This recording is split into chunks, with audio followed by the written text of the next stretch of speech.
me tell you why I agree with you. Because when I had the pleasure and privilege of being with Pop while he was recording that album, and at the time he was recording a lot of those songs, he was going through a lot of things in his life. So a lot of those songs are a direct reflection of what he was going through at that time. Yeah. And I was able to witness him capture that essence, that nuance, and put it in the music of exactly what he was going through. Like I'm gonna give you an example. Like Young Niggas. Young Niggas is a plea to young black men that Pac was making in a song, right? And the reason why he made that song was because he saw with his own eyes what was going on in different parts of the country, like Chicago, like Arkansas, New York, Oakland, that young people were being involved in. And he wanted to address that. So he wrote Young Niggas. Yeah. So, okay. In that song, he referred to Yummy. Yummy, yeah. So the whole thing, so were you there when he had an altercation with the Black Disciples? Yeah, I was right there. Yeah. So what happened, man?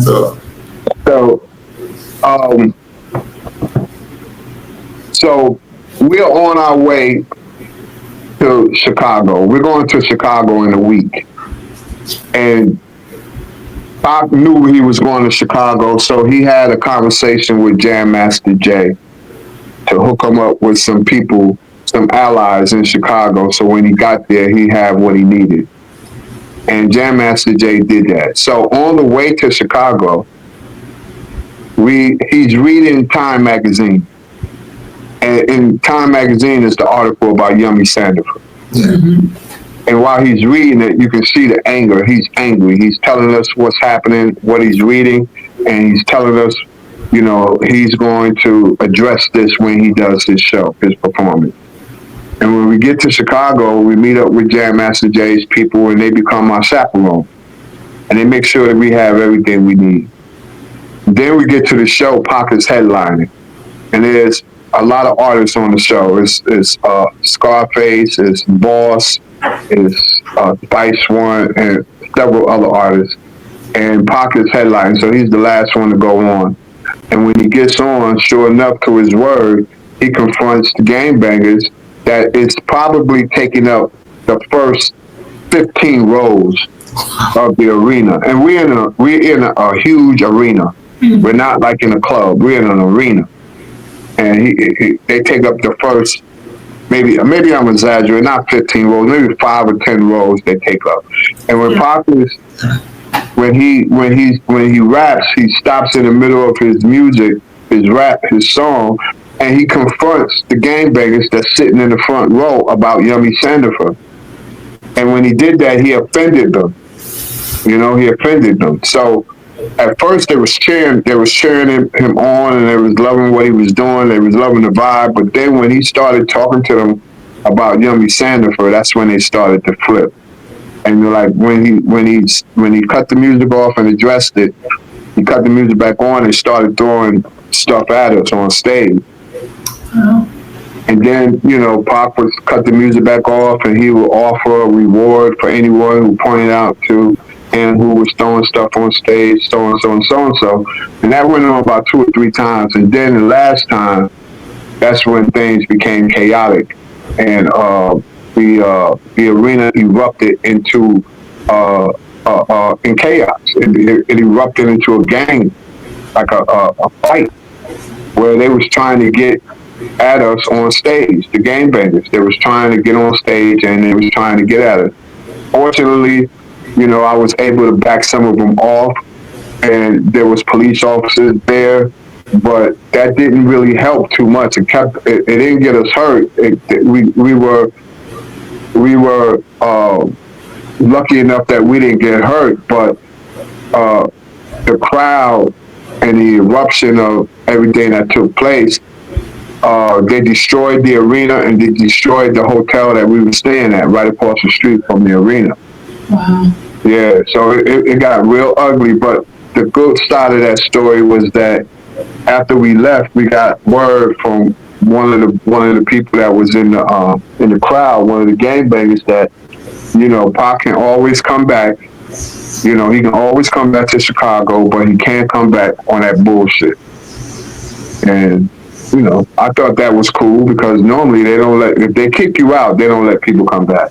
Right. Yeah, Chicago is rough. Chicago is rough. Yeah. Chicago, man, it was rough then, you know. Yeah, I grew up in Illinois, so my family's from. Oh, you know Christian, right? Mm-hmm. Yeah. Oh, you're a friend of Christian's. Yes. Yeah, Christian's a good friend of mine. Yeah, so she planning on doing something for Pac, and God willing, we will be there. Yeah. Yeah, absolutely. God willing, I'll be there as well. Yes. So tell me a little bit about what you do in social work. Are you a clinical social worker? What's your name, by the way, man? I'm sorry. Melissa. My name is Melissa. Yeah. Melissa. And your name is Rodney, right, brother? Yes, sir, Rodney, yes. Okay. Yeah, tell me a little bit about what you do in the social work arena. So right now I'm not a clinical social worker anymore. I used to do direct practice, but now I work with the state government. So I actually investigate violent crimes. So I look at circumstances around suicides, homicides, unintentional firearm deaths, those kind of things. And we try and determine if there was a point that someone could have intervened, could have prevented that death from happening. Mm-hmm. And then when you determine that there could have been some type of prevention, do you guys seek ways to instill that prevention? Yeah, we use that for, you know, people talk about evidence-based practices. We're the evidence in evidence-based okay, practices. I got you. Yeah, we take that information back to the counties and areas. I work for the state of Pennsylvania, so I work with Philadelphia a lot. That's a big city to deal with, and you know, there's a lot of information that we can provide. Clinical social workers there, any providers there and stuff too, so that are working directly with folks on the ground. So, yeah. Very good. That's very honorable. Yeah. That's why I chose the profession myself, to get into that profession myself. Yeah, my daughter, she's going to 12th grade. She wants to be a social worker. So, what do you do, Rodney? So right now I'm in school for nursing. So I work in the nursing field right now as a MA. Mm-hmm.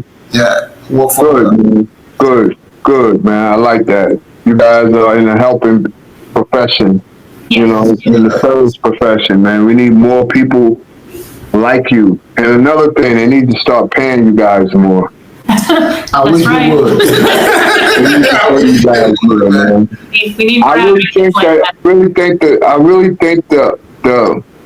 really think that the landscape is going to shift now in the coming years, in the next 5 years, because of what's going on in this country, and the possibility that more and more people are going to be dealing with mental health issues. The murder rate is going to go up. People are going to be confused, angry. You know, people are going to be lost. Yeah. The biggest thing that we've seen, I don't know, in the last few years is just lack of services. I mean, just that, you know, folks are they're seeking out treatment, but they're not able to find it fast enough. Yeah. So folks that are completing suicide, you know, it's in the midst of them seeking out treatment, and that's really sad that we're not able, our system isn't set up to be able to help those individuals before, you know, it gets to that point. So, and that's unfortunately with the landscape, you know, that we have right now. I don't see that getting better anytime real soon. So hopefully we can advocate for more help that way. Sometimes it gets worse before it gets better. Yeah. I agree with you 100%. You're right. especially with the current administration. Yeah, I mean, Don't get me started.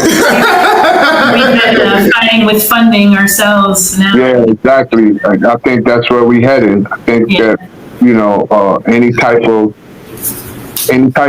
help that addresses mental illness, any type of resources, it might have to be privately funded. Yeah. And so I think that's where we headed. I really do. I think you might be right. Yeah. I think that's where we headed, man. And, you know, it's important. It's very important for people like you, Melissa, and you, Rodney, that, and people like me. Yeah. Yes. You know, on the grassroots level, like you know, when we see people who are struggling, that we talk to them and let them know that, you know, there's other solutions, you know, that they can look at besides, you know, the one that they can't return from. You know what I mean? Yeah, the feeling of helplessness is It's real, it's and terrible, it's and it's unfortunate. Yeah, it is. I was there. I know firsthand. I have experience with it. And like I said, I didn't know that. First of all, there was a solution, and then number two, I didn't believe that I was worthy of the solution. right. I'm sorry. Yeah. I didn't believe it. You know. So, I know that's a huge problem, and part of that, I think, is just, you know, how we've treated mental health issues for so long. The stigma makes people feel like they're not good enough to get the help, even if they know that there's a help available. The stigma behind having a mental health issue, or, you know, being depressed, or having anxiety, or, you know, whatever it is. If I have a heart problem, I will tell you, and I can go to a cardiologist. Right. If I have a mental health problem, I'm ashamed to tell people that people make fun of me. Right. In the Black community, now it's getting better. It's getting in the 90s. You don't talk about that, man. You go to your pastor, to your preacher, and they can even help you sometimes. Right. Well said, man. That's so true, Rodney. Like, you know, for addiction, like you said, if someone has heart disease or diabetes, which are all diseases, heart disease, diabetes, hypertension, whatever the case may be, they can go to a doctor and get treated without feeling ashamed that they have this disease. But when it comes to the disease of addiction or mental illness or mental disorders, it takes on a different stigma that makes people feel like they have to be quiet about it, or if they expose it or try to seek help, they'll be ridiculed, and they'll be judged, and they'll be disgraced. And that's awful, you know?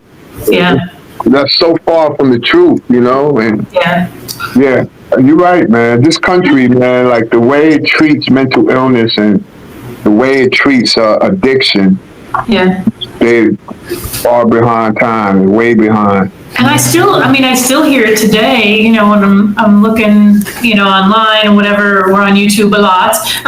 And, you know, I see people on there and they talk about, I don't believe in mental health. You know, I don't believe in depression. I don't believe in, you know, like, wow, no, these things are real. This is just like, it's just like diabetes. It's just like heart conditions. It's just like, you know, they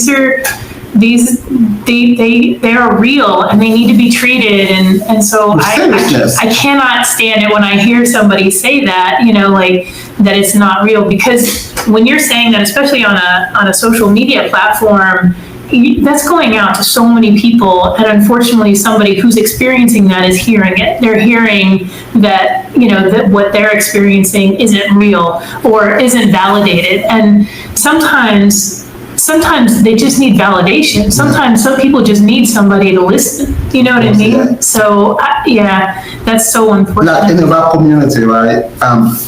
People will say, I don't need therapy because I can put my sorrow, my trouble into my tracks. That's fine. Yeah. But you need somebody who's a pro Yeah. to help you, to guide you through that. You know what I mean? Just singing about it is not enough. Right. So that's why I'm not, because all these rappers, all black men, we have so much trauma, PTSD.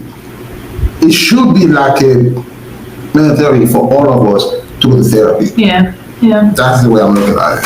I agree with you 100%, Rodney. But you know what? Even though that what you're saying is true, I think that it's by design that the resources for us to heal, to heal from the trauma and that comes with you know, just being a black man in this country is limited for a reason. You know, it's limited for a reason. It's limited to keep us handicapped, to keep us sick, to keep us delusional, and to keep us in this what's the word, flight or fight mentality. You know, this mentality where, you know, we feel like we always have to, you know, fight for what we want instead of being entitled to what we want. You know, which is good health, you know, health care asset, you know, mental health asset. You know, these are things that we should be entitled to. A good, you know, a chance to find a decent job or land a decent job, a chance to live in a decent apartment or a decent home. A lot of people don't have access to that. You know, and yeah. So, and I think it's by design. I really do. I agree with that.